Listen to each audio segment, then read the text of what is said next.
Monday,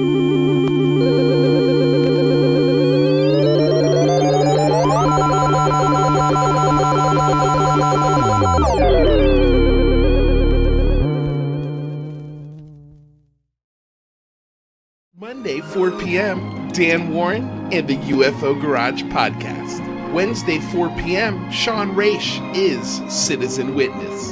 And on Friday, 3 p.m., Kent Bai versus Mick West. This week on the Singularity Lab, Tuesday, 4 p.m., UFOs and the Paranormal with John Russell. Thursday, 4 p.m., Cyber Warfare, USA versus China. And on Friday, 5 p.m. Pacific Standard Time, Paradigm Shifts with Christina Gomez. Come aboard, let's get weird, this week on the Unidentified Celebrity Review.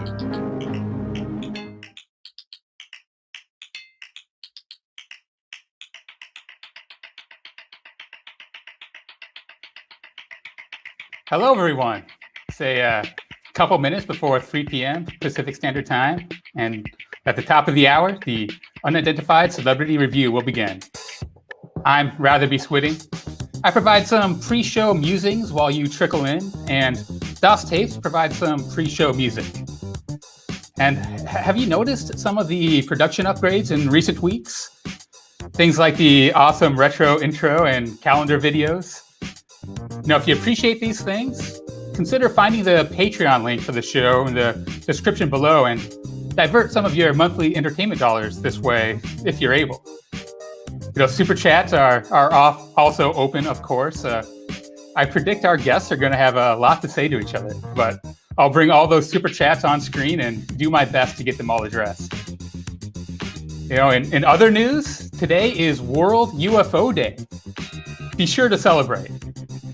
74 years, 1 week, and 1 day ago, Kenneth Arnold's sighting at Murray Island started the UFO era. 1 week ago, the UAP task force was launched, and I believe it marked an inflection point in our comprehension of the issue. It may be argued that the report didn't reveal a lot or really anything, but its impact is already massive. We've had serious hours-long programs on national TV discussing the issue. Watching them, it literally felt like the scene in a movie right after First Contact, when the protagonist tunes into the TV show and sees the nation react and discuss. Likely some backstage right now, may roll their eyes at the report and these shows. And, to some degree, I do understand that sentiment. But I love it. There wasn't much news in the shows, but I was incredibly engaged throughout. I can only imagine what someone new to the topic must be thinking after seeing something like that Discovery 3-hour live special. Maybe some of those people have since explored the topic and found their way here. I hope so. I'd encourage those, and anyone else for that matter, to find my channel, Ratherby Squidding, after the show. There you'll find a multitude of videos, each showing you the opening of a new rabbit hole related to these topics. But now, we have something TMZ and the Discovery Channel won't bring you. There's time for cheerleading, and there's time for serious, productive discussion. You're getting the latter today. And on that note of serious and productive, it's time to kick things off. Your hosts have one of those qualities in spades. The men who need no introduction, but I'll do it anyway. Luis Jimenez and Michael Mataluni. Oh, hello. Oh my God, look at this. I forgot my tie, man. Oh no. Uh-oh. What is happening? I forgot my tie. Hold on a second. We're gonna allow Luis to bring in. We're not official until this I should have stalled a couple more minutes. No, you know what? I didn't even notice. It's not your fault. You did perfect, rather. You did perfect. This is all on me. But listen, we're gonna bring you in a few minutes. Yeah. I think should we have Rather here to help us moderate this debate? I don't think that's a bad idea. I mean, I always welcome Rather's opinions. Okay, here we go. Ties on. Now we're official. All right. Okay. Rather, we'll bring you back in a couple minutes. Yeah, I got my popcorn ready. Looking forward to this first hour. This is going to be a fun one. This is definitely going to be a fun one. All right. Hello, good morning, good evening, good day, good afternoon, and aloha. Welcome back to another episode of the Unidentified Celebrity Review, your home for credible news, reviews, and commentary on everything UAP and UFO. My name's Luis Jimenez. That is my co-host, Michael Mataluni. We're so happy you come aboard to get weird with us today. Before we get started, of course, I want to say thank you to the sponsor, BlueMarlinChronicles.com, purveyors of the world's finest fishing tackle since 1995. And of course, want to say thank you to DOS Tapes. They provide all of the sick jams that you hear on the show. Their Bandcamp link is in the description below. Also want to tell you guys, please check out the Patreon, check out the Super Chats. Every dollar you spend here goes toward making this show better.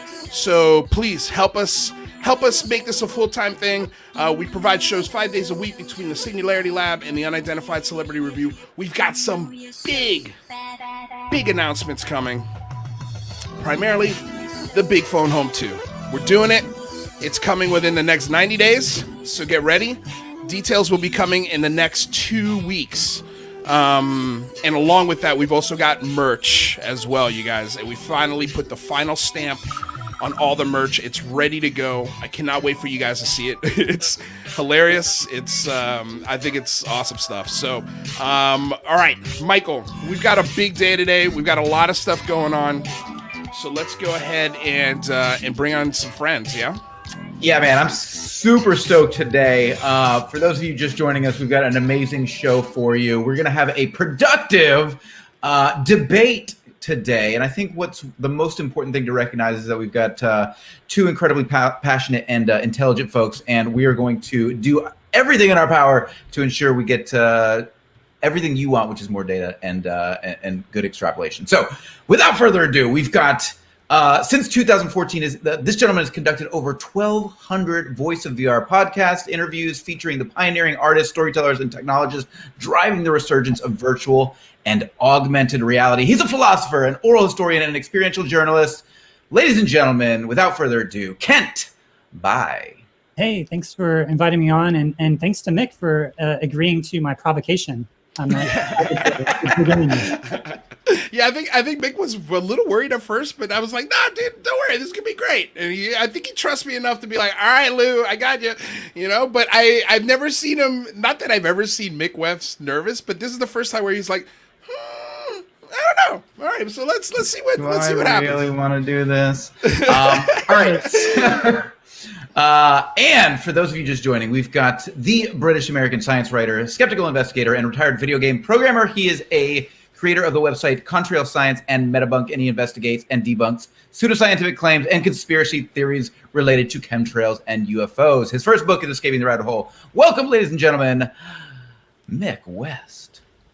Thank you very much. Glad to be here again. Yeah, man, you're starting to become a staple on the show. Yeah, as people are going to start getting suspicious. They already are, Mick. Already are. Look, man, here's what I want, Mick. Honestly, one day, I want this to be the show. You'd be like, you know what, guys? I think you're onto something here. I think I might have been wrong. We'll see if that ever happens. That's the goal, but we shall see, right? Okay, so gentlemen, both of you I respect heavily. Both of you are insanely smart people.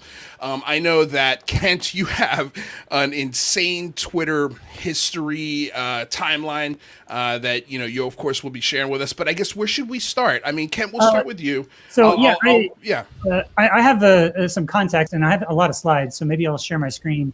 Dig in. First, I want to just thank Mick for accepting this, and thanks for being here, Mick. Oh, you're welcome. Mick, did this you bring any first conversation I've really ever had with Mick? So did you ever bring? Dive in.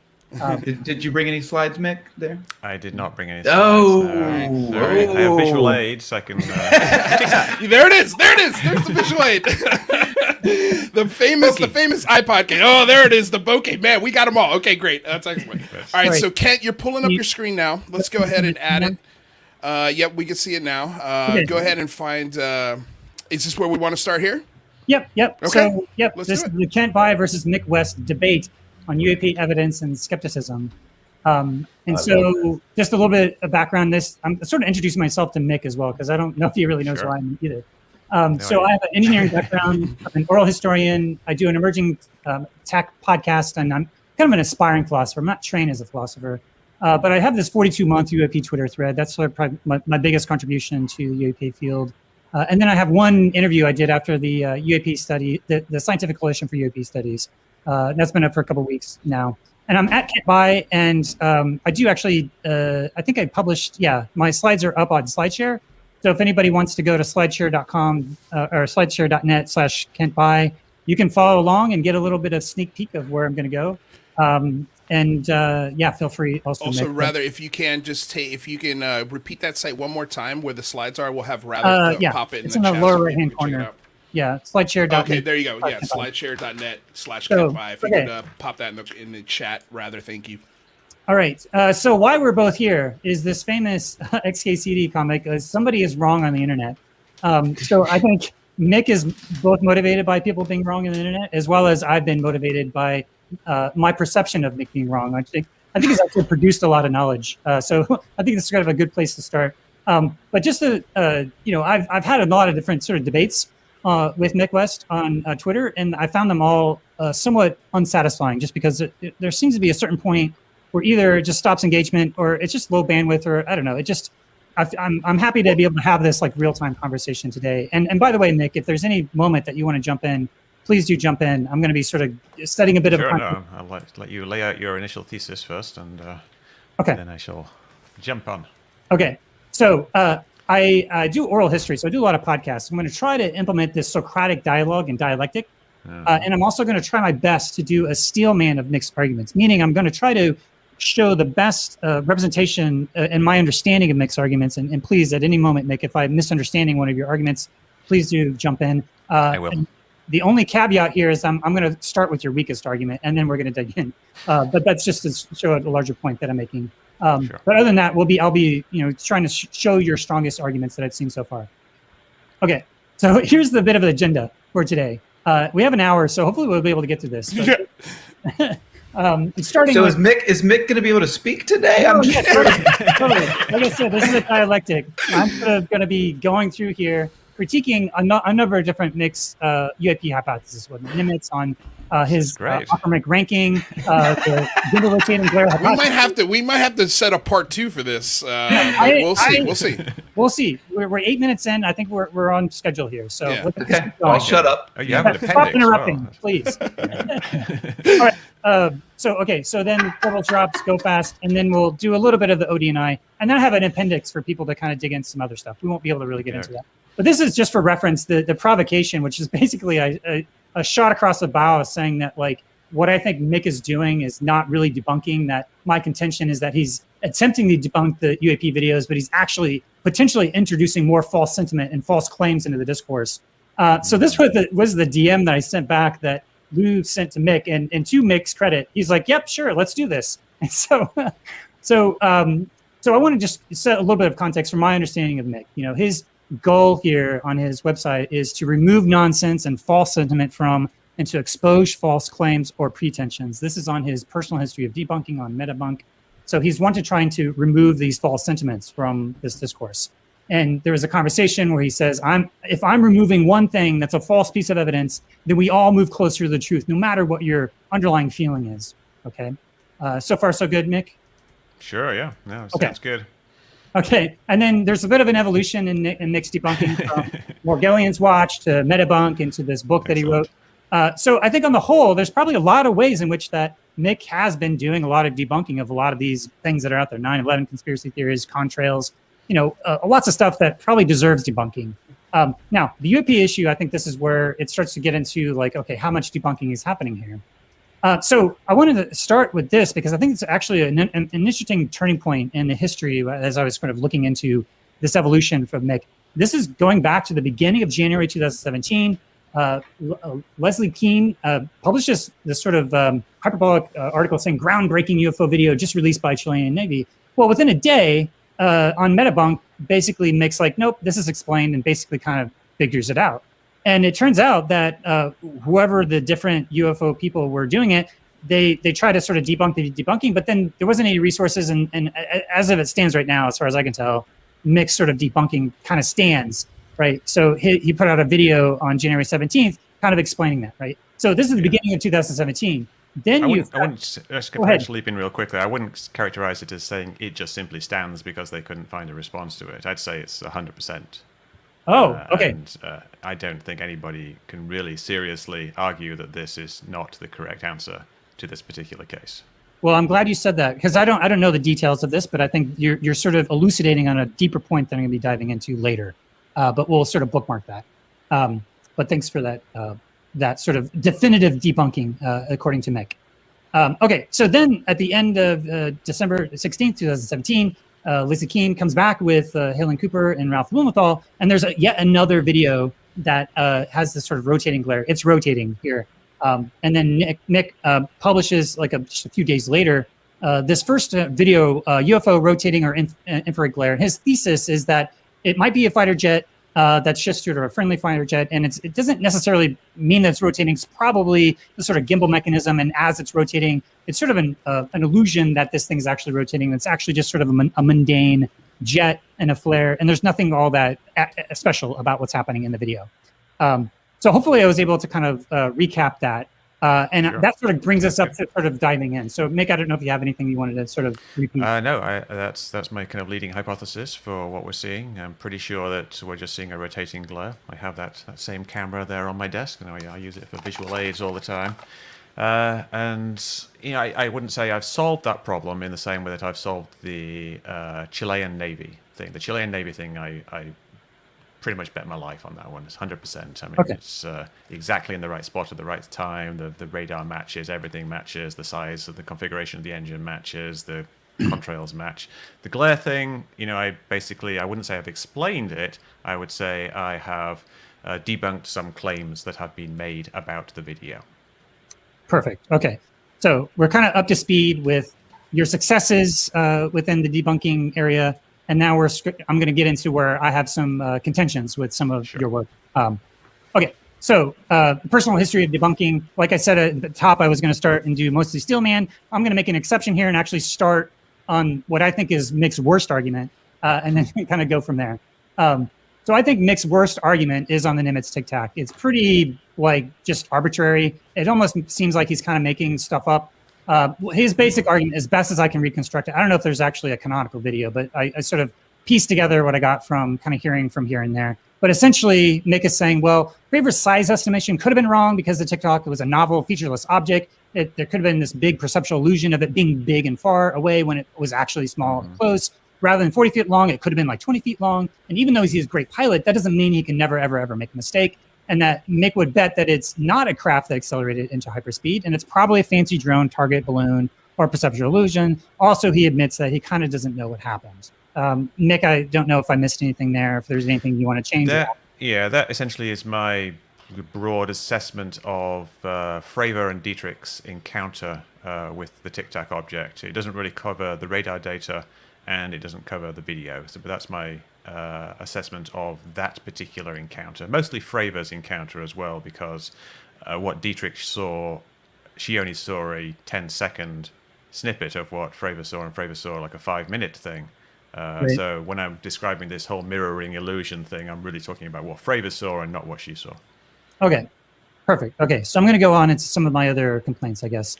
So there's some different discussions. Wait, was that a complaint? No, well, I don't think this is a good explanation for the Nimitz. So I don't think that no, me neither. So I don't think that this is a good debunking, and I would argue that what you're doing is actually adding more noise. It's adding another hypothesis that I thought was plausible. So I think saying adding more noise is a bit iffy. Like if you add noise, saying, well, maybe it's aliens, isn't that adding noise? Well, I'm not saying it's aliens. I'm saying we don't know. No, I'm not saying you are, but other people do. So are you going to critique them for bringing aliens into the picture when we don't know, we don't have enough data? I mean, you said you had a problem with this explanation. I'll get into. Let me just sort of go for it a little bit. I'll get to the alien stuff later because I do have some slides on that. Just to be clear, though, you're just saying you think this isn't a very good explanation. Correct. I think that I trust Fravor and Dietrich more than you on this one. Okay, well, I agree it's not a very good explanation, but I wouldn't consider it to be introducing noise. I consider it to be introducing a hypothesis that should be considered. Okay, fair enough. All right, so that's pretty fair. And may I just say, if you could go one slide back, I do appreciate that you're using my show as as an example. Canonical. So, good work. Quite canonical. Good work. Good. Yeah. I watched a number of videos, so Recreate you'll it. see different stuff. There we go. Well, let's keep moving on. We've got lots to dig into here. Okay. I'm sure. Okay, so here's your basic thesis here. I'm sure people are honestly describing what they saw, but history has taught us that I know what I've seen is a belief that can be independent of the accuracy of the recollection. The human mind is not a perfect recorder, but it can feel like one. So you're basically saying that more or less that you're not, and I think this is true. Like we would rather have empirical evidence rather than someone's eyewitness testimony. So this Nimitz case is largely kind of eyewitness testimony. So I think that's what you're sort of elucidating there. Now he says, well, no, I was saying what I was saying in that tweet, that the human memory is not perfect. I mean, obviously you can conclude from that something else, but that wasn't what I was trying to say. okay. It's just essentially just that if someone tells you something that they remember, it might not be a high fidelity reproduction of what actually happened. Okay, right. And I as Dietrich has talked about memory, and my work in virtual reality, as we remember stuff, we reconstruct it, and it's not perfect. It is flawed. So I don't And have clearly any there are differences within the various accounts of the Nimitz encounter, so not everyone is remembering it the same. Like, Kevin Day says that there was a barrel roll involved, but there wasn't. Right. Okay. Well, let's keep moving on here because I don't have any disagreement with that. Let's get to the juicy stuff. So the issue. So Mick says the issue for me is that there actually craft that have had the 5 observables. So he's kind of sort of skeptical about this whole concept of 5 observables, largely because we haven't seen any really good evidence or data. Or we're just seeing things that look like they have the 5 observables. Some people say we have so much evidence that it might be real. And he sort of disagrees that if you're looking at things individually, that it could just be sort of radar glitches.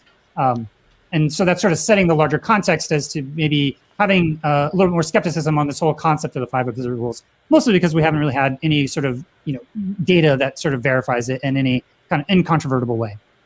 And I agree with that. So the 5 observables, just as a recap: anti-gravity, instantaneous acceleration, hypersonic velocity, low observability, and transmedium travel. And this is from the History Channel's sort of graphics and the whole show. Now, there's an iTeam exclusive. There's some report. I suspect this might have come from BASS. It's not an official report. It's not been officially vetted. George Knapp released it. It seems plausible, but there was this sort of assessment that they're doing here, and they're kind of going through. And what I see this report is doing is that it's basically saying, well, the Nimitz actually does have all 5 of these observables. It has low observability. It has the anti-gravity. It has the instantaneous acceleration. It has hypersonic velocity, and it has transmedium travel. Right now, I think the provenance of this document is not great. So we can sort of agree to disagree that this is just sort of like just a hypothesis. It says right there, sorry, excuse me real quick, like it says that right there, possibly demonstrated. And I don't think you can really say demonstrated the 5 observables. And one of them is possibly demonstrated going underwater. What evidence was there of that? Well, so yeah, I don't know. I think this gets into the area where there may be. This was the investigation that I presume that BASS did afterwards. I mean, I would agree it goes very fast, and I would agree that it appears to hover based on eyewitness accounts, and I agree it has low observability, but I think low observability is a bullshit criteria because that's just basically saying all UFOs are hard to see, which is just a function of the low information zone. What about anti-gravity, Mick? Well, anti-gravity just means hovering, which is what I mentioned. Okay.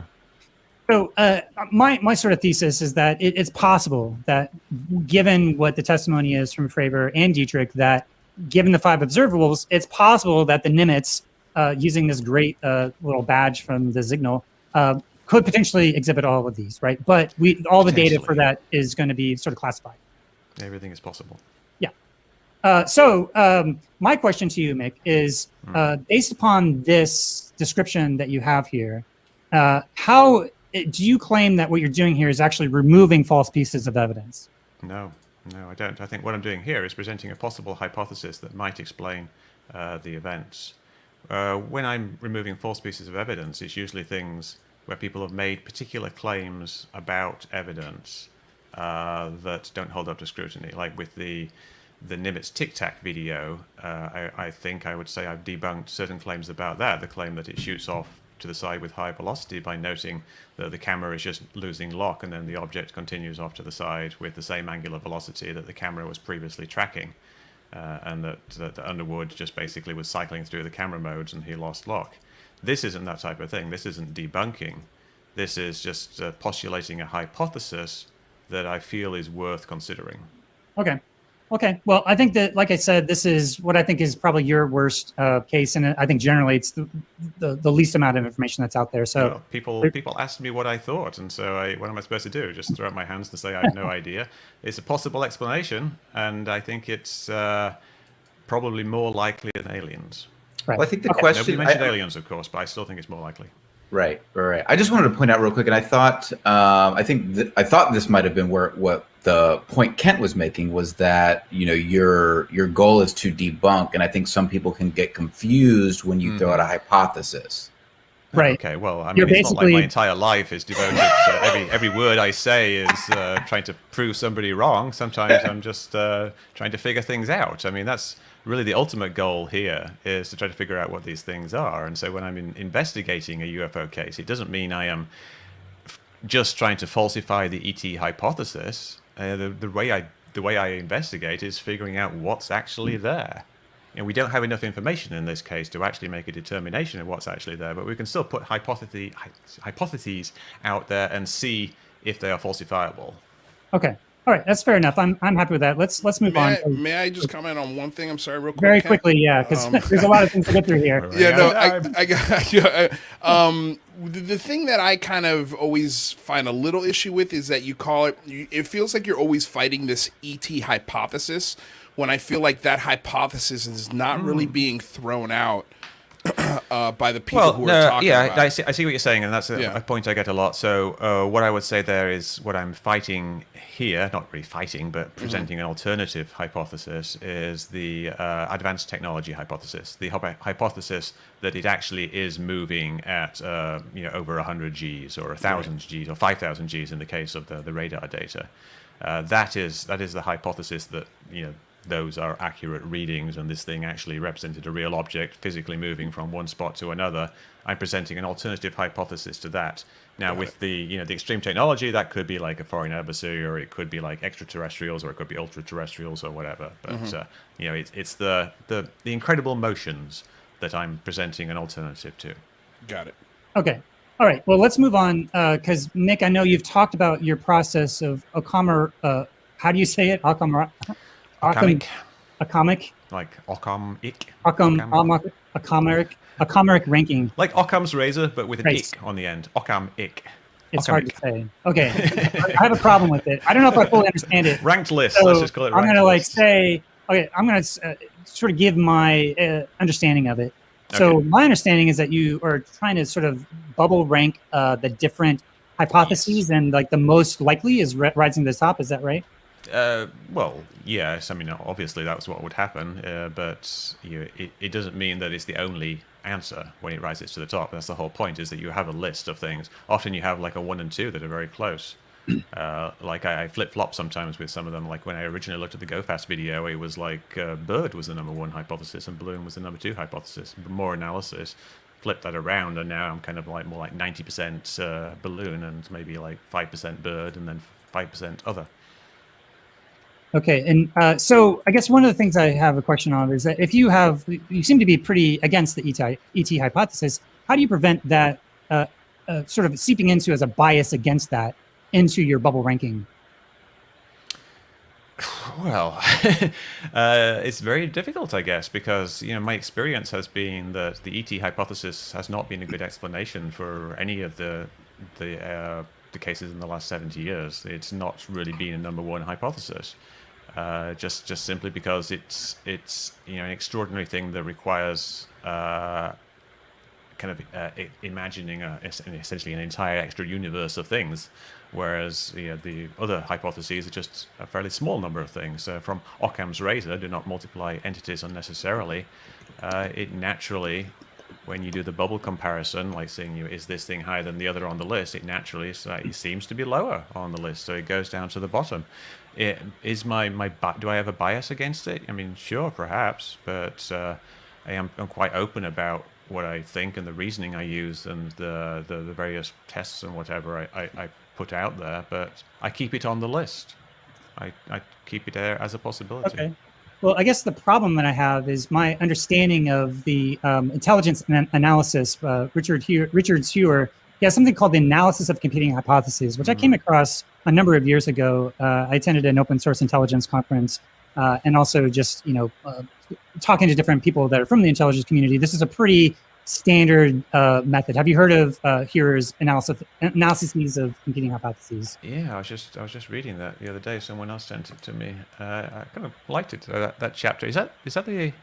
It's a free. I read the last chapter, which has kind of an executive summary, and it does actually talk about something that's kind of similar to the Archamic ranking. Like you make a list of things and then you kind of sort them, but they talk more about eliminating things and then promoting things. Correct. That's my beef with your academic thinking, is that's doing actually the opposite thing of what you're supposed to do, which is trying to disprove the hypotheses, which means that you're trying to actively go out and disprove your hypotheses rather than improving it. So in some ways, your academic ranking system is kind of creating a confirmation bias feedback loop. Really? It's a list of hypotheses, and we're comparing one against the other. But how would that create a confirmation bias feedback loop? Well, I guess I'll give an example. For I'm going to take your rotating glare, and I'm going to try to disprove it in the next section. Yeah. So I'll sort of give a live example of that. But in other words, there's a whole area of intelligence analysis. And there's specific best practices, and some of the things you're doing are not part of the best practices. That's my. I kind of liked that chapter when I read it. I don't think I read the chapter 8. I read the last chapter in the book, but I didn't really have a big problem with it. Okay, well, I recommend checking it out. So here's the thing where there's sort of aliens that you're talking about. Aliens are not on the list. They're on the list. That's just not very high. There's no evidence of aliens. That's all fine. But then sometimes you make these statements that this is definitely not aliens. It's no aliens, and I think that's actually going too far.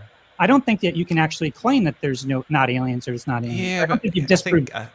Right, but I think a lot of what people have problems with me is kind of a function of Twitter. I don't want to use that as an excuse too much, but it kind of is the reason I put these short things out, and sometimes late at night. And if you want to get to what I'm actually saying, ask me here and now what I actually think.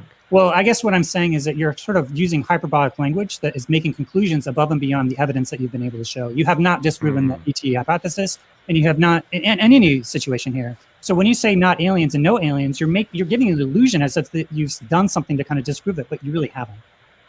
Yeah, right. I mean, I could see that, but you're kind of talking about it's the way that you say it, and you phrase your tweet wrong. I mean, like these are kind of minor points that we could thrash out. And, it's language, though. I don't. It's not just it's language. So you're reflection of a deeper. Arguing, you're kind of quibbling with the way I'm communicating with the public here. It's not just that. You are actually going above and beyond what you know. When you say not aliens, in this language. It's you're just saying, like, I shouldn't have said no aliens. I should have said, based on the evidence, there's almost certainly no aliens. It seems very unlikely that there are aliens. That tweet is 280 characters. So I know. If you read my tweet count, if you go read my tweet count, I think on almost every single tweet I have, it almost goes up to the very limit. There's actually a lot. Editing it and fitting things in, but in that you kind of lose things, and unfortunately. Okay. And Mick does clarify his point in that upper left tweet, right? Saying that they are on the list. But this is not very high. Yes. I guess, that's what that's why I put it in there. I'm not trying to just cherry pick, because Mick does show sort of a nuance here. But I guess there's also like in the Corbell video, I say no aliens, but obviously it could be aliens. Any video could show aliens. It's kind of like a moot point. I don't think you have any right to be able to say no aliens. That's my point. Well, I would just like to say, I think you think it's a moot point, Mick, but I think the problem is there are people out there who watch your tweets and specifically the people who say they are experiencers or who have direct knowledge or whatever. Those are the people that are going, how can you possibly be so certain? Yeah, and I think that's what people feel like is unfair. It's an issue I get all the time, and I essentially you've got to add these ridiculous qualifiers all the time. Well, hold on.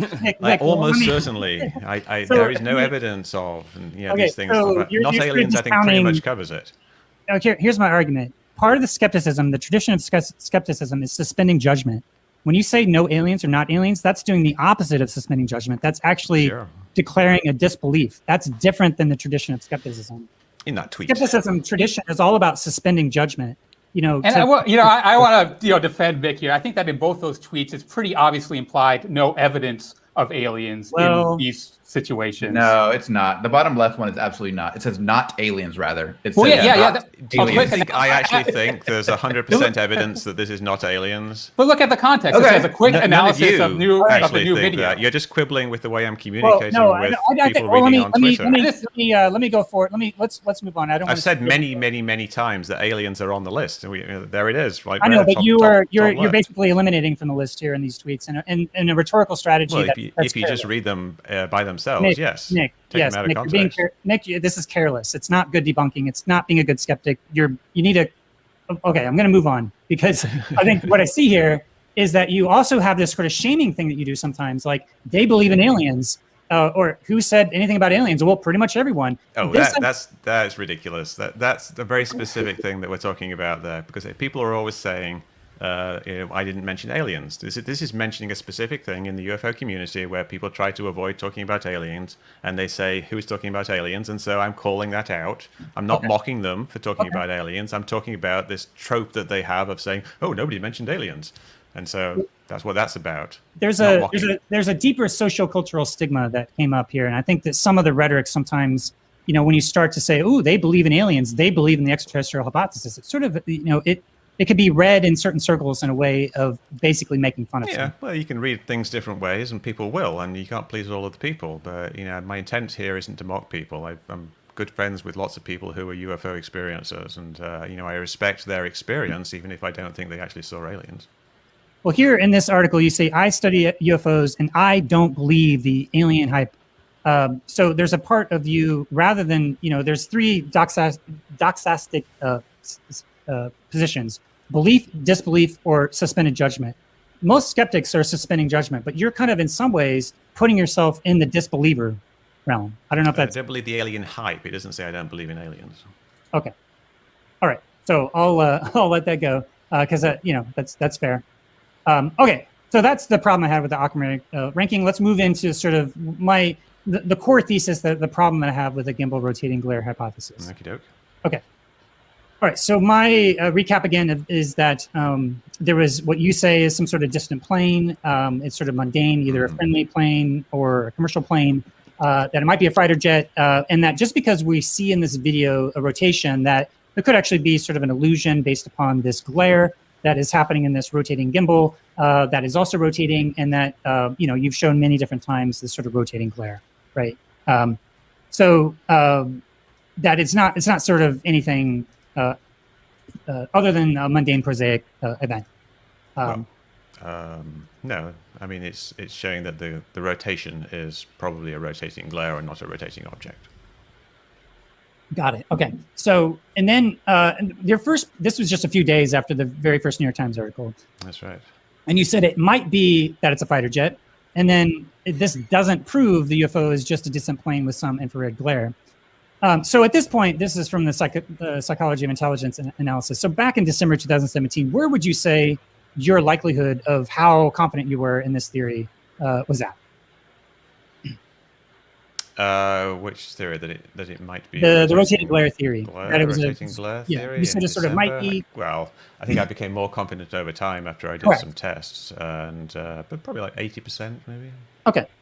So then you have this new footage that comes out from New York Times. They released higher resolution. So you produced a new video in June of 2019, and you say the entire effect is just a camera effect. Is it solved? You don't know what it is. But the shape is solved, the rotation is solved, the glow and aura is solved, and also we're looking at something hot, something like a jet miles away, and there's nothing to indicate any advanced technology or aliens. So there's an increase of your confidence here, just even the language of you saying that it's solved, Yes, it's very specific though when I'm talking about there. I'm saying that the shape is solved, that the shape is a glare, and the rotation is solved because we can see the light field in the sky rotate. The aura is solved, but that was a different thing. That was like comparing it to other infrared footage, and you see the white aura around it. And that it's obviously looking at something hot, we know that already, and it's something like a jet engine miles away is true, and nothing to indicate any advanced technology, whereas before, people thought there was because they thought that this thing couldn't aerodynamically go on its end. So yes, I agree with all of that, but it's quite specific. Okay, perfect. So I think I also noticed that there was an increase of your confidence. over time on this issue? Yeah, it's more a refinement, I guess, like getting more specific in various different parts of it, whereas before it was kind of a general hypothesis. But yeah, it's more detailed hypothesis that explains more. So I would say it's more likely. Okay. So here's a couple of clips that I personally also have a problem with, where you say things like, so what we're looking at is a tail of the end of a jet plane. First of all, we don't know that it is, but you're saying on national TV that it is. I think you're going too far to saying that it is. I agree. I should have had more time there, but unfortunately I had about 4 minutes to explain all 4 videos. I thought I only got to 3 of them. But, right. So there's a compression, I guess a parallel here between both Twitter and national TV, where you say things like, all of these things have very reasonable explanations. Nothing to worry about, essentially only the ones we have video evidence for, right? I agree with that. That's not a compression. That's true. They all have very reasonable explanations, like plausible hypotheses that fit the facts. Okay. I would agree with that. All right. So now I'm going to try to disprove your hypothesis. Are you ready? Sure. Okay. Let's do it. Well, first, actually, before I do that, you had a conversation with Lou Elizondo, and it's a very interesting interaction here. Essentially, you asked Lou about your rotating glare hypothesis. He was not familiar with it. You tried to explain it to him over the course of over a minute. There was like a miscommunication where he didn't watch all the videos. It probably would be better to watch the video than you try to explain it on the spot. So there's like a back and forth, and then eventually you said, "Well, I'm looking at basically the tailpipe of an F-18." He's like, "No, I understand what you're saying. I have to respectfully disagree." And then I saw you a number of times say that Lou Elizondo didn't even look at my theory. What are they doing?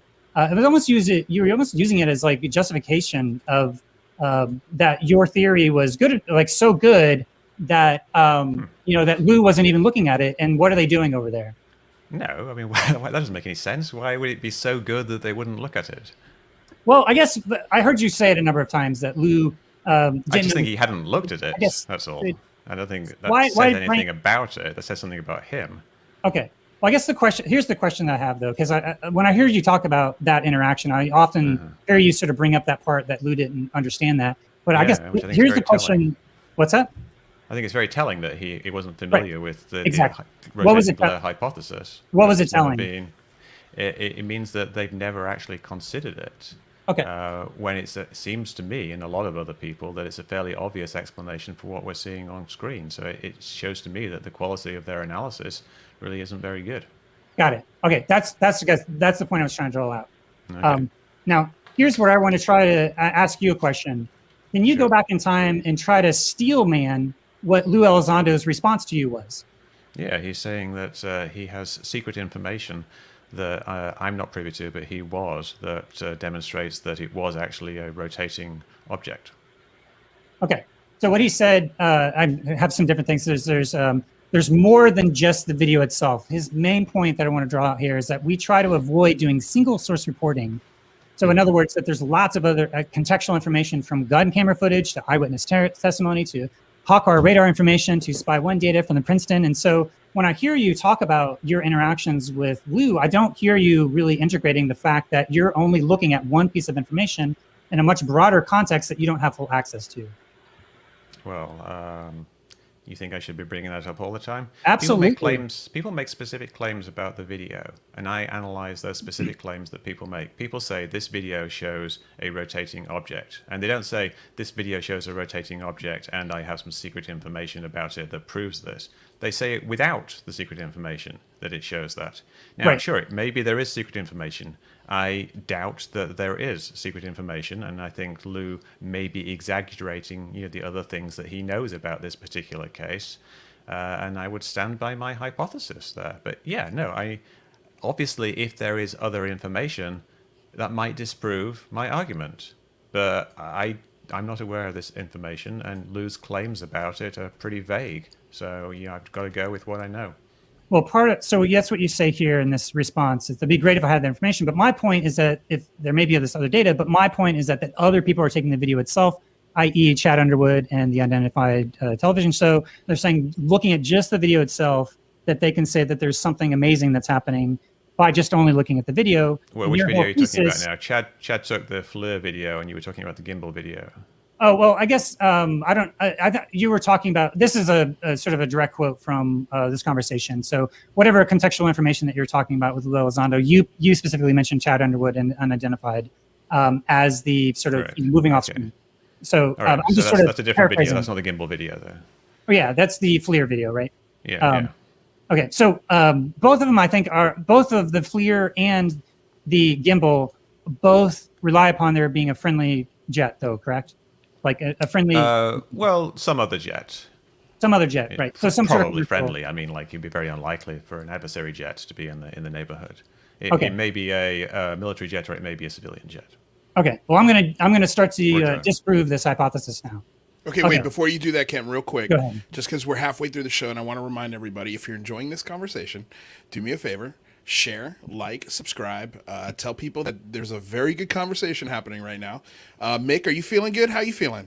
Just want to do a quick check on you. You doing good? Yeah. Kent, you doing good? I'm doing good. No, I'm looking forward to look, this, man, I'm really discussion. enjoying the hell out of this conversation. I'm loving the slides. People and the folks are loving the slides. We have a poll going up to see who's quote unquote won the debate. So we're having a great time. Well, so let us continue.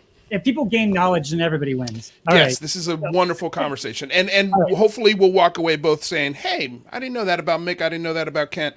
And we can have a good day for the rest of the day. But yeah, I love it. This is so much fun. So continue, please. Sorry. Got it. Okay. I'm going to click this hide. Okay, good. That was. By the way, this is your show today, Kent. This is the Kent by Unidentified Celebrity Review. Does Mick get to come back next Friday with the slide deck? Yeah, if he wants to. Yeah, anytime. Yeah, the slide's fine. I mean, they're all. I'm just saying. I want to be Well, fair. I'm trying to steel man Mick's arguments and then break them down, and it's easier to do with slides. All right, let's move on, because I think that West's rotating glare theory solely relies upon this being a friendly FA-18 jet or a commercial plane. Sure. Okay, that's fair, right? Wait, so we're talking about gimbal now, right? Either one. I'm going to say either one. Yeah. Well, okay. I'm on the gimbal now, so let's just do gimbal, okay? Because they both sort of happen at the same time, right? You probably got a much better case with FLIR 1, though. All right. Well, let's keep going. All right. So this is from a tweet from Ryan Graves. He says, "I recognize this isn't fair of me to be able to do this. However, there's no argument because of the sensor, radar, data link, PID, IFF, airplane schedule, geographic location data, all these additional information, pieces of information that are basically telling the fighter jets who's friendly and who's not. So let's break that down a little bit. So on the SA, which is the situational awareness screen, there's a quote saying there's a whole fleet of them. So with the gimbal, there's more than just one. So there's other things going on there, right? And there's a great video from Alpha Check. I don't know if you've had a chance to talk to Alpha Check yet, but basically he goes through a whole sensor, running through all the different sensors, radar, data link, Link 16, and shared situational awareness, meaning that if there is something that's being tracked, they pretty much know whether it's friendly or not, right? Sure. So I think even at this point, if there is something that is being tracked and it's not already in the system, then that's a problem. So my assumption is that anything that is in a situation like this has already automatically eliminated whether or not it is a friendly. Now let's go through some of the other points of why I'm saying that. Because there's also the IFF, that's the identification friend or foe, that's the ATX 111. And then there's also these positive identification systems, the PIDs that Ryan Graves is talking about. All these things are communicating like who's friendly and who's not. So there's situational awareness there. Sure. Also, there's been lots of different discussions around that there was jamming, active jamming from Chad Underwood. You're going back to, this is the FLIR 1 case. Well, I'm sort of, I think it's unclear as to which ones, because I know that Nimitz and... Alpha Check's argument was really about the FLIR 1 video, because there's more information about that.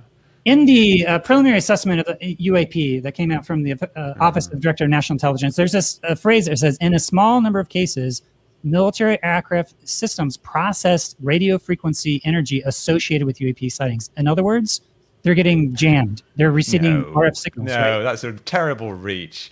It means that radio frequency information came from these objects that they thought, and they recorded it. It could be just like the radio signal. They're transmitting some kind of radio data, like consumer drones transmit a video signal back to the base. It doesn't mean that it's jamming.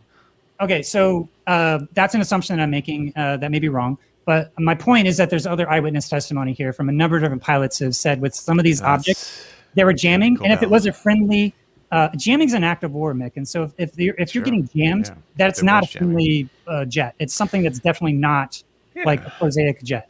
I know this is Alpachek's argument, but I disagreed with him, and I've explained a few times why I disagree with him. And basically, like what we have on the video is just a pure visual thing. We don't have any indication that it was a track acquired from a radar lock, and if we do, we don't know if it's a track acquired from an accurate radar lock. You just said there was jamming. You talk about all this jamming. So if the radar was being jammed, how do we transition from radar to the ATFLIA? And if we go back to the ATIP report that was carried out by interviewing the people who were there, and I think including Chad Underwood, it says in that report that there was no jamming and there was no signs. Jamming is no something that strobe could be lines. classified, and so it could be an unclassified version. My point overall here is that I don't know if there was jamming or not. But if Well, there it's was, classified, why are they talking about it now? Why is Alex Dietrich talking about it? I don't Obviously, know. It's not classified. I don't know. I actually talked don't know. about it in his. Well, My is it, point, could it, though, Mick, Fighter is that if there was article. jamming, that sort of is not good evidence for your theory of the. Yeah, but you're basically just repeating Alpachek's argument here, and Look, he's I'm doing basing my it own on analysis here. This is not. I'm looking at other people, but I'm coming to my own conclusions here. right. But yeah, do you know how the handoff works from the radar to the ATFLIA system? I don't know Do the you know nuance. that actually The only happens? thing that I do know is that if it is getting handed off, it's more likely to be a friendly thing than an adversary. Sure, like if it was handed off and they knew what it was, then yes. But what if it wasn't handed off? What if it was just like a bore site acquisition? Like, so it's looking straight ahead, which it pretty much is. It's like 6 degrees off to the left. He could have acquired it in the wild field of view. You see the little black dot. He zooms in on that. Underwood's done an interview. I don't think it's actually fully been released yet, but maybe he'll say more about that. Yeah. But the thing is, his story has changed. If you go back to this report. The executive report, which was done by ATIP, by actually interviewing people, there's things in there that are just completely wrong. Like he says that he thought that the object was co-altitude or about up to 5,000 feet below him, whereas in the video it clearly shows that it's above him. That it's like I can't remember what it is, like 5 degrees up or something, like 5-6 degrees up. So there's these big discrepancies between what was reported back then and what is being recalled now 17 years later. And so it's very difficult to say this is actual data. And if you're talking about, Dietrich says there was jamming, but Dietrich doesn't agree with Fravor on the length of the encounter. Right. And there's time dilation. Huge discrepancies. So I guess the overall point that I want to make here is just that we obviously need more data to know for sure. Yeah, definitely. We're in the realm of talking about eyewitnesses. And so I don't but I just want to move on through some of these other points here because, I'm just sort of laying out different pieces of evidence that could be disconfirming to your hypothesis. That's all. So let me just. We're going to disprove it. Well, I'm not saying I'm disproving it. I'm just saying. You said you were going to disprove it. No, I said I'm going to attempt to sort of provide some evidence that is puts it lower down in the rank of analysis. Why we can't rewind the tape? This isn't ESPN, Mick. Nick, let me keep on going here. Come on. We can go back and view it, though. We can certainly. Yeah. So there was the Twin Stars Academy released a report. They said that in this report that they released back in when the article came out in New York Times. That's the report I was referring to. Yeah. There's actually a couple of reports, but yeah, there's this report that they say they were basically in the U.S. Navy operating area, approximately 80 nautical miles. It's about 150 kilometers. I drew a 150 kilometer circle around here just to get a sense of somewhere in here. And then I looked on and found this as a map. I couldn't find a really canonical source for this. I found it through a link on an article by Tyler Rogaway. I've seen stuff like this that he's posted before. But what I think this is essentially things that are kind of restricted sea space and restricted airspace. I think this white is the restricted airspace because you could see planes would be flying in through here, right? So I guess my overall point here is that they're in an area that's in a training area, right? So anything that's in the air that shouldn't be there, it shouldn't be there, right? So if you're talking about a random jet or a friendly jet, it shouldn't be there. just full stop. So well, where was it though? I mean, it could be on the edge of that area. Well, we don't it know. could be that area wasn't an active area. It's not like this white area covers pretty much the entirety of the coast. I think I've actually flown in part of those areas myself. Well, there's a little thing around the coast, and there's also little things here. So how do people get to John Wayne Airport? There's a little area here. Like I said, like this is just something for people to look up for restricted airspace. But my point here, Mick, is that it's likely that these things that were happening were in these restricted airspaces. Yeah, I think probably most likely what we're looking at is another fighter jet rather than another commercial thing. I wouldn't rule out the commercial things. I put fighter jets number 1, commercial jets number 2. So in all the additional classified annex, you've said a number of times that the classified annex is the exact same because it comes to the same conclusions. There may be additional data with the classified annex has a lot of additional data in it, but the conclusion of the classified version of the report, the ODNI has said is the same. Right. However, I would argue that once you have access to that additional data, you may look at some of these different issues and look what you may have thought was prosaic, given all the additional metadata and context that you may have changed your mind on it. That's you know you don't know what the data is. Well, look, I think overall we need to be not just trying to debunk things, but asking for more data. Well, I think that's what scientists do is ask for more data. I would want more data, but you just said that the data would push you in a certain way. It might actually reinforce the conclusions of the public report. What I'm saying is that there's potentially good, interesting information in that classified annex for people. I agree. I'd love to see it. Right. And I'd love to. But my larger point here is just that it's likely that whatever all these things are happening are in these restricted airspaces, right? I don't know if you accept that or not. But I think it's likely. The jets are flying in restricted airspace, yeah. So I'm not sure what your point is there. My point is that if there's some sort of other jet that is unidentified, that they were mistaking as a rotating glare exotic object, that there's something that went horribly wrong. I think the most likely is that it's one of their jets, and they just similarly with the Chilean case. You remember that when you brought it up earlier? Yeah. That was a plane that was on the radar, and they called the airport and said, "Is there a plane on the radar?" And the airport says no, because they asked them about an area south of the airport when the plane was actually north of the airport. So it's only good if you know what you're looking at, and because the APLIA system is just a visual thing, you might be looking at something that's not the same thing as where you think it is on the radar, and I think that's probably what happened.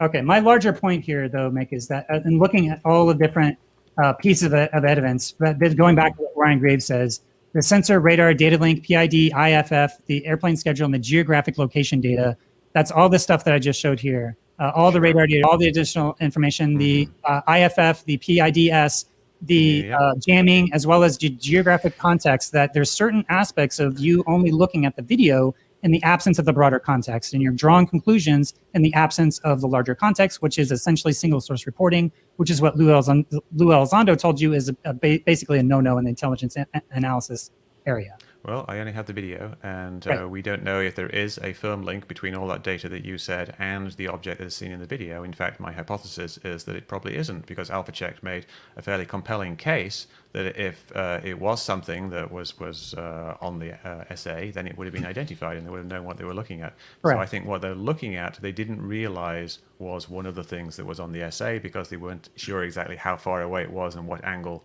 the camera was pointing in relative to the SA page.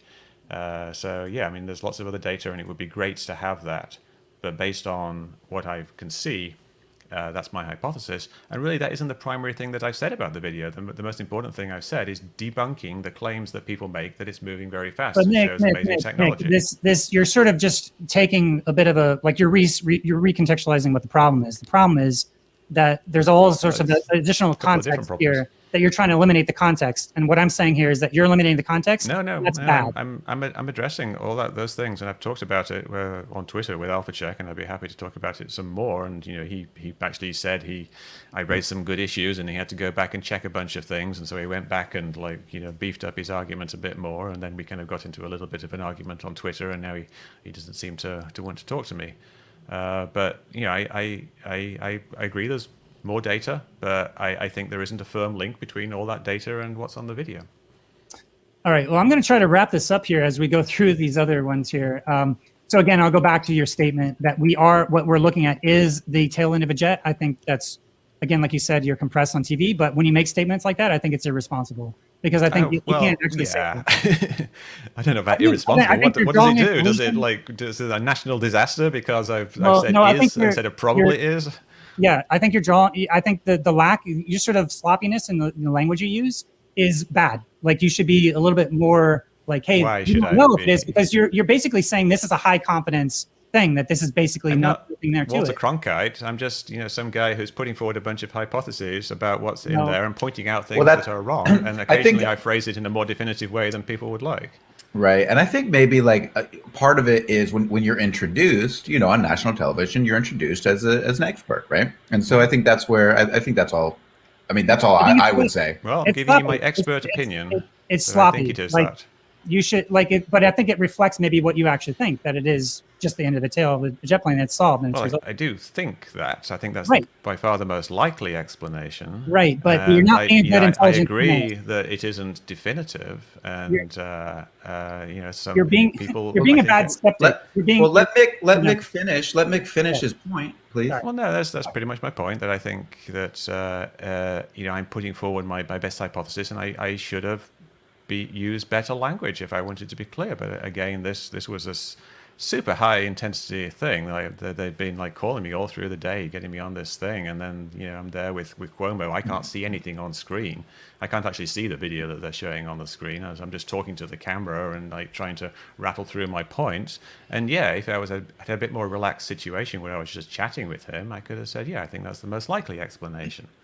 And this is what came out. I guess my larger point, though, is that people look to you, like people like Michael Shermer. I've heard him talk about, Mick West's analysis are pretty much conclusive, right? So when you use language that it is conclusive when it actually isn't, you're sort of putting forth bad information that's sort of rippling out, and it's not being a good skeptic, which is all about sort of suspending judgment. Well, I think like a little bit more. Not being a good skeptic there is more Shermer than me, because he's kind of just taking my words as gospel and pointing at them, and he's perhaps repeating them uncritically. But who's going to believe Michael Shermer in the UFO community? He's a guy who doesn't believe in the ET hypothesis, or probably to the same extent as me, but is a bit more blunt about saying so. Most of the time I explain quite carefully that I have this ranking system, and I always keep the ET hypothesis on there. But when pressured or when space is limited, I do agree. I sometimes make statements that are a bit more definitive than they should be, and this is probably something I should try to improve on the future, because it leads to conversations like this where people are just basically arguing over the way I phrase things. Right, but the phrasing actually carries a lot of mening. It's a difference between high confidence. What's really important here is what these objects are, not really what I say about them. Well, okay. Well, let me just. We're coming to the end. I think what I've laid out here is the basic of my arguments. A lot of these other things are kind of recast, and so I'm just going to go through quickly here some of these other points. So the core bell drops again. You're saying that it's the worst ever. That you're saying Jeremy does not have corroborating data. Now, again, you're saying stuff that's basically like, how do you know? Right. What I'm saying that specifically is that this data does not corroborate the video data and the descending sphere data. He has three separate things, and they're not linked by time stamps or by location stamps to being the exact same event. Corroborating data is when you've got one object and you have data on that one object from multiple sensors or multiple angles. Like here, we've got one shot of a bunch of what look like navigation lights in the sky. Then we've also got an IR thing of a sphere descending, and then we've got a radar data with a whole bunch of things. That is not corroborating, because we can't identify any one object in all three things. Well, because the data that we're getting from Corbell does not have like good provenance, I think you're right in the sense that we can't put a certain amount of evidence. But I think also at the same time it could be corroborating. So for you to eliminate, I think you're again going too far for what you know. How could it be corroborating? Can you identify which object is which, and in all three videos? I don't. I haven't seen the data, and you haven't either. So I'm not going to say whether you can or not. I've seen what he's put out. I've seen all three videos. By not have corroborating data, I'm referring to this. He said this is corroborating data. He said this video is corroborating data. I'm saying this is not corroborating data. Okay. All right. Fair enough. So there's the radar data, this data, and then again, I'm going back to this, which is that I don't know exactly where they're at, but it's entirely possible that these what seem to be just mundane drones or planes, they could actually be in restricted airspace, which actually changes the context. In the blue area that you pointed out earlier, which is the approach path for Southern California. I showed that in my video. Oh, you did? Okay. The Omaha specifically is directly, you can look at the direction on the deck log, the latitude and longitude is directly under the flight path of about maybe 10 planes that go almost directly overhead at around that time. Okay, I missed that. So that's, I don't know if there's GPS coordinated versions of these maps, but that would be good to have just to, have people, as we're getting these GPS coordinates and stuff, just to be able to sort of see like what the larger context again. Again, I'm going back to the context because it's really important as to where they're at here, as to whether or not they could be sort of explained away as just drones. Because even if they're drones, they shouldn't be there if it's restricted airspace. Sure, yeah, that would be pretty significant. Again, I was gonna just pop in real quick. We probably should make this our closing arguments, and then we'll get I guess to the end of this. Yep, I'll do a couple here. Again, it's just a thing where you say new footage. It's just bokeh, not a pyramid. Again, I'll stand by that one. I think that's fine. But I think bokeh. Again, you're declaring something that there may be additional data and context that we don't know. So again, I think it may put money on that one. Okay, fair enough. The go fast not being go. Okay, this is probably I don't have time to get into the last thing here of the preliminary analysis. There's a tweet thread that I did with you that was sort of going back and forth, and like I said, people can look up the slides and there's a whole annex. But this go fast, let's make this the last one. Okay, so Mick West. So you said on the Unidentified Celebrity Review on June 21st, you said this isn't my opinion. This is me saying This isn't me saying I'm an expert. The go fast video is going slow, and you should trust everyone else. It's saying this is the math. These are the numbers on the screen. These are the angles. You can do it yourself, or you can find a high schooler to verify it. So what you're saying is that anybody can just look at the numbers and figure out the trigonometry, and that what they'll find is that it's not going fast, it's not mundane, it's nothing special, right? Assuming the numbers are correct, and some people have raised the issue that they might not be correct, but they haven't really given very good evidence for why they wouldn't be correct, and they seem pretty consistent throughout the video to me. So the last question that I'll ask you here is, do you remember what Lou Elizondo told you about this when you asked him? Nope. Okay. What he said was that they actually had radar on this, and that they were able to discern that it was an object that was indeed moving at a very fast speed. That goes above and beyond what you had with just the video. So there's actually radar returns. And also he says... Wait, no, you just said there is radar returns. Yeah. Lou said there are radar returns. It doesn't mean that there are. He says... let's see. Let me see what exactly... I'm saying he might be wrong. He may be misremembering or mischaracterizing the situation. Okay, well, first, I'm just going to trust that he was right and not just say that he was wrong, because that's a weak argument. Okay. Just to say, oh, he was wrong. That's just like that's a cop-out. But isn't automatically trusting it also a weak position? I think it's just like Mick kind of takes the position of anything that disagrees with his like core hypothesis, just like, oh, well, it's just discount it. Let's just say secrets like, data. That seems like what you're doing appeal too. To secrets, and that's what Lou is doing. But he's not producing any evidence. So we just got to go by Lou's word. And frankly, I think that he mischaracterizes things a lot of the time.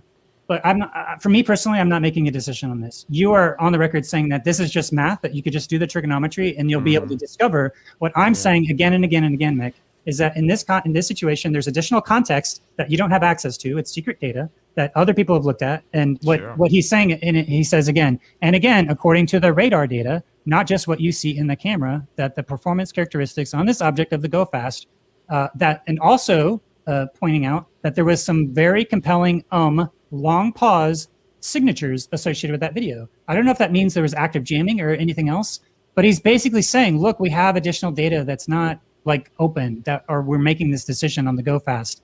And so for you to only look at the go fast video and do all this trigonometry, I think it's like, it goes above. But that's what he did with like the video when he showed it on the Unidentified show. They were showing it on screen, and they had two experts come in and go, look at that thing, it's moving really fast. And they talk about moving 2/3 the speed of sound. And they didn't say anything about secret data backing that up. They just said, that's what you see on the video. So I'm claiming the video does not actually show that.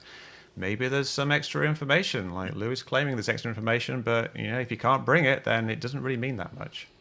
Nick, just let me just finish this last point, because Nick, you said yourself when you were on national TV, you said something that was maybe something that you shouldn't have, that this is something that you didn't know for sure. I think the conceits of something like To the Stars Academy, the Unidentified TV show, is not a good standard to base upon what the standard of evidence are when we look at something like there's intelligence analysis and other things that are going on. So you have the same criticism of Lou Elizondo then for saying this on national TV.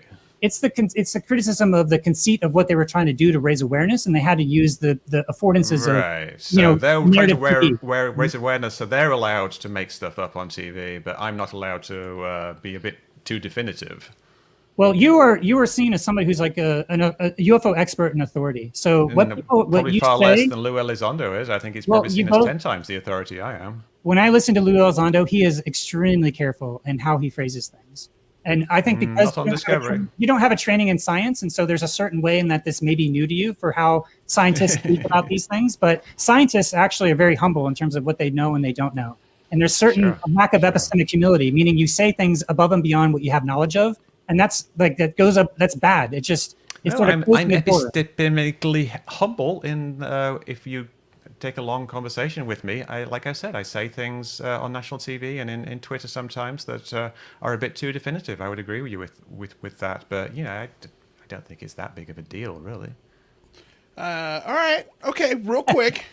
I just want to say, just a compliment to this conversation. The New York Post just said they're watching the show, and they said this is what the next 3 hours special on Discovery Channel should be. And I couldn't agree with it more. Like, this is how conversations happen. And I guess we'll end with this. Kent, that was amazing.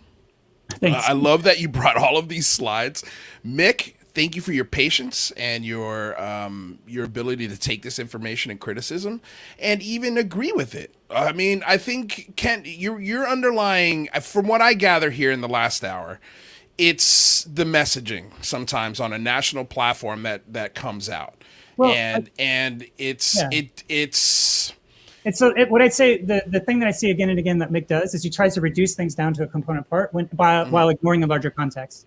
And he's basing judgments upon there's something called mereology, which is like the whole part structure. And so he's taking something that's a reductive part and then drawing a broader conclusion when he can't actually do that because he doesn't have full access to the data. And he's making. But there are actually reductive parts in this argument. When people make specific arguments about the video, that is a part that can be taken in isolation, and you don't have to draw wider conclusions from it. But you can analyze that particular part and say, that glow is just an artifact of the camera, or the rotation is just an artifact of the camera. It's not going fast. These are reductive parts that are fine to look at in themselves. I think your problem is more with my broader conclusions that you think I need to. You have shown yourself, as I've demonstrated here, that you make statements that you can't back up, that you're drawing knowledge that you can't say, that this is definitely, you said on national TV. I'd be happy to back up any of the statements that I have made and or retract any statements as I have done already, like when they've been too declarative. And that's fair. He has done that. To be fair to Mick, he has done that. Like, he has. And he has taken your criticism today and said, you know what, Kent, you're right.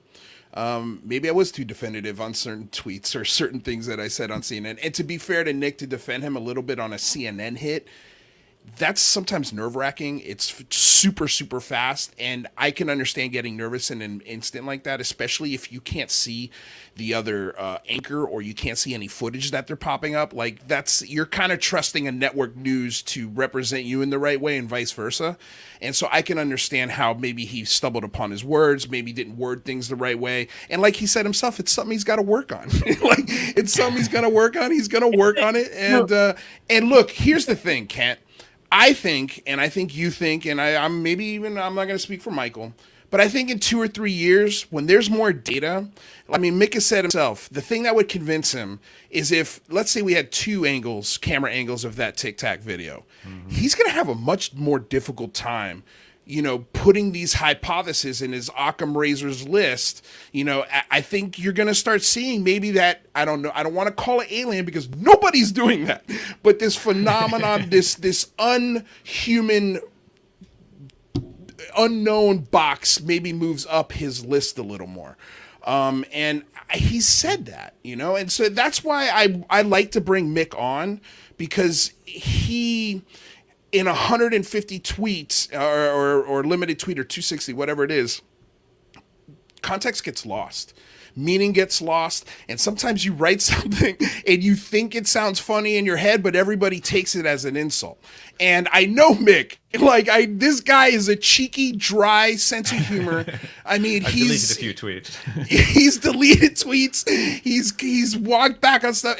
And look, if it's something that he's admit and it's something that he's trying to work on, I say that's a win on you, Kent. I think, you know, like, you got him to say that, and I feel like he said it in other platforms. But again, like, every time, Mick, you come here and we have a conversation, I feel like I'm more and more blown away by just you're a cool dude, like, and you're just trying to get the answers, and you're basing your hypotheses off of what's there, what's on the table, and not what's not on the table, not what people are saying. And I agree, he kind of, sometimes I think you're skipping the totality of what's happening here. There's a really big picture, and because you don't have the data points for the bigger picture, you're just going off of the data points you have. You're kind of throwing that out of the way, and I understand why you're doing that. But again, I think this is a healthy conversation. I would love to maybe do a part 2 of this if you guys are up for it. You know, we could plan that in the next few weeks or so. Mick, please put a list together. Put. I was gonna say, if we're doing this again, Mick gets slides, and he gets to come prepared. Give me something to respond to. Well, yeah, and I just wanted to say quickly, real quick, Ken. I just wanted to say one thing again, and I wanted to appreciate both of you for coming on here and doing this. I know it's a challenging thing to do, and it takes guts. And you know, we're in front of a decent amount of people, and a lot more people are going to watch this later. But I did want to say, you know, I definitely think, Mick, one of the things that is the biggest challenge from people who read your tweets is that they really feel like, and I think Ken did a good job of just pointing out this one particular point, is that you can be very definitive, and sometimes you separate your own opinion from your debunking. And I think that's where people are just like, so far, they throw their hands up. They go, "How can he be a debunker and simultaneously have an opinion as a human being?" And that's where I think that's where some of the problems come. It's an issue. I just sometimes you can't have the space of putting in like the "I think" or almost certainly. And or let's be honest, sometimes you just can't help yourself. I think that's it. I think he's trolling. I want to just point out. Sometimes you can't help yourself. I want to just send a kudos and thank you to Mick, because a lot of the stuff that I was showing was because of the stuff that you were putting out that other people were responding to.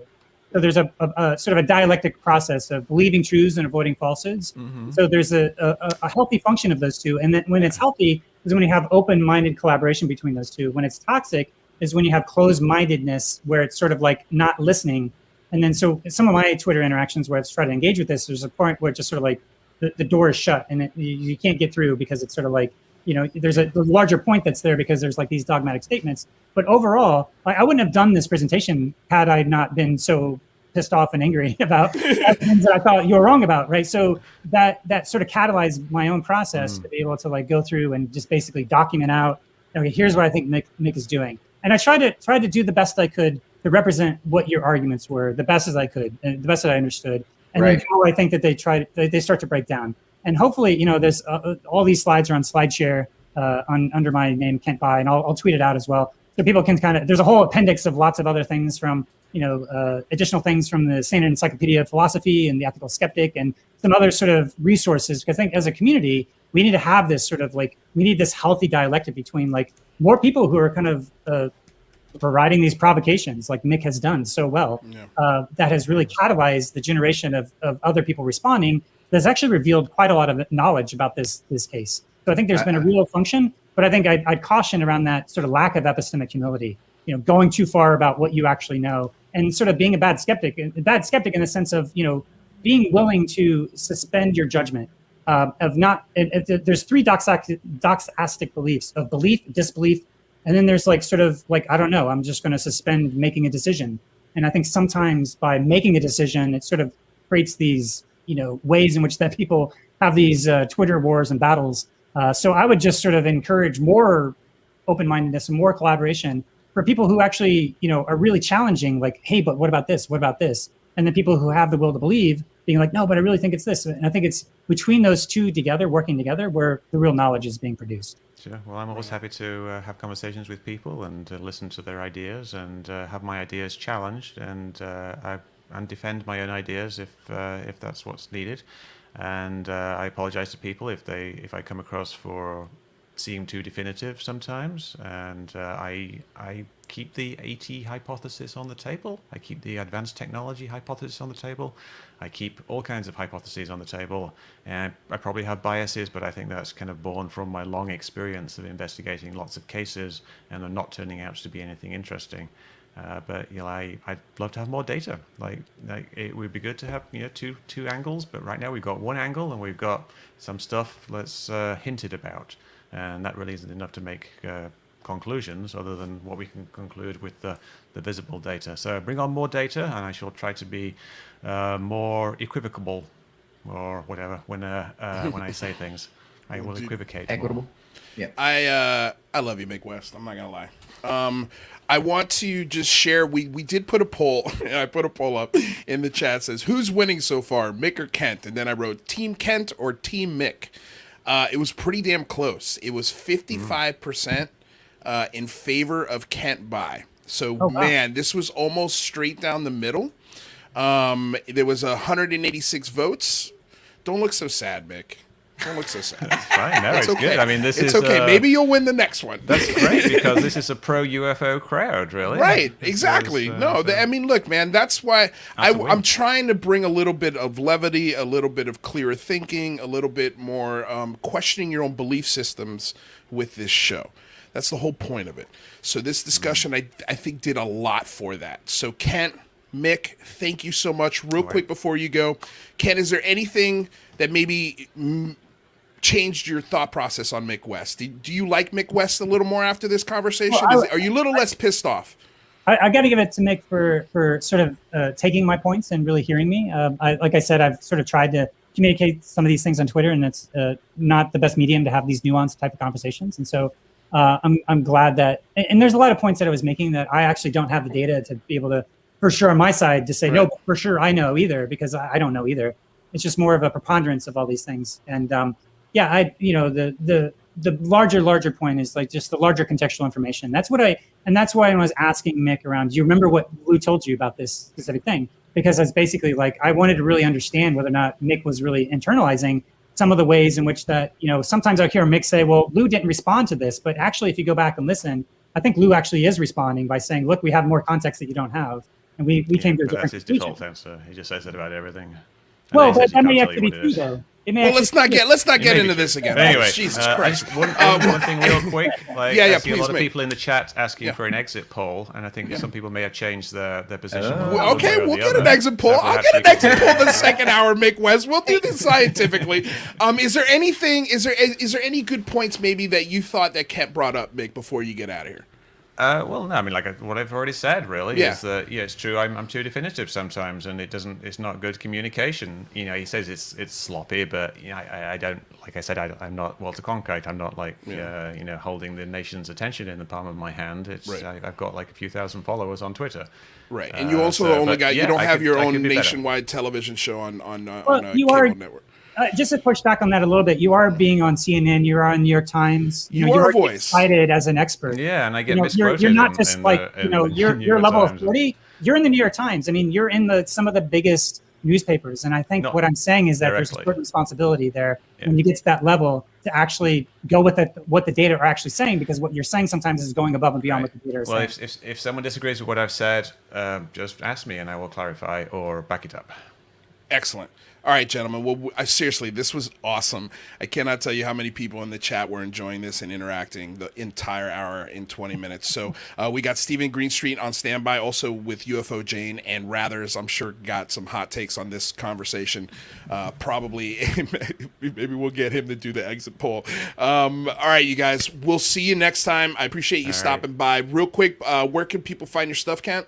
Oh, I'm on Twitter @KentBuy. I have like one UAP video on YouTube. And I have a podcast on VR. I look at a lot of emerging technologies, and I'm an oral historian. I'm coming up on like episode 1,000. Nice, congratulations. We got to get you on the Singularity Lab, because I think that's a good platform for you. I've already booked him. Oh, perfect. Excellent. All right, Ken. Well, we'll see you soon, my friend. Thank you for stopping by. Yeah, thanks. Thanks, Ken. Mick West. Thank you, man. Thank you for always saying yes to this show. You're truly. I'm sure you got always have a good time. ton of other better shit to do, but I'm glad we always get you smiling. I'm glad that we didn't get too much resting Mick face today, and it was a good time, man. Oh, there it is. There's the resting Mick face. There it is. All right, Mick West, dude. I really appreciate it. Friend of the show. We'll see you soon. Mick, Please, tell everybody Metabunk, Mick West. Mick West. Google it. It'll show up everywhere. All right, my friend. We'll see you soon. Bye. See ya. Ciao. Woo!